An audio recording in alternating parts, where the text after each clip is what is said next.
사실은 우리 아이가 그렇게 된 이유는 두뇌의 세팅 때문입니다. 우리 아이의 두뇌의 특성에 따라서 성격도 달라지고 공부법조차도 실제로 A에게 좋다고 해서 B에게도 좋은 게 아닙니다. 아이의 두뇌의 특성에 따라서 공부법도 달라져야 되고 훈육법도 달라져야 됩니다. 예를 들면은 가장 과학적인 근거로서 아이의 특성을 파악할 때 우리가 좌뇌, 우뇌의 특성을 파악합니다. 우리 두뇌가 좌뇌, 우뇌가 있는 거 아시죠? 예. 자, 좌뇌와 우뇌가 있는데 이 좌뇌는 주로 이성적인 그런 역할을 합니다. 반면에 우뇌 아이들은 감성, 이 우뇌 쪽은 감성이 발달하는 거죠.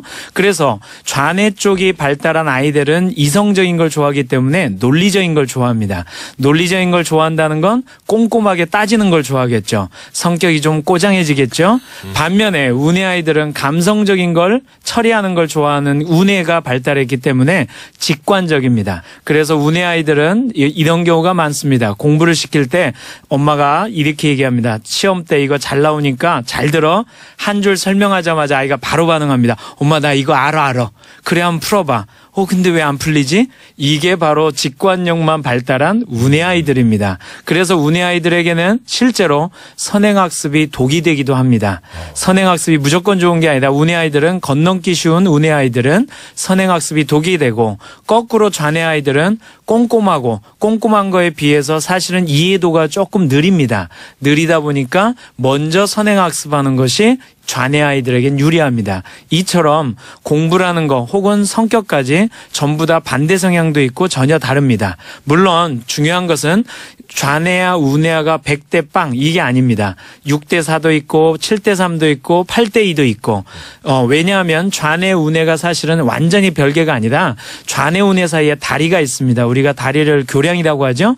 뇌 교량이라고 해서 뇌량이라고 합니다. 뇌들보라고도 하는데 좌뇌가 부족하면 우뇌가 도와주고 우뇌가 부족하면 좌뇌가 도와주는 게 바로 뇌량의 역할입니다. 그래서 좌뇌 우뇌가 골고루 발달한 이 세상을 지배하는 가장 우등생들 인성도 좋고 공부도 잘하고 성격도 좋은 그게 바로 좌뇌 우뇌 골고루 발달한 전뇌아입니다.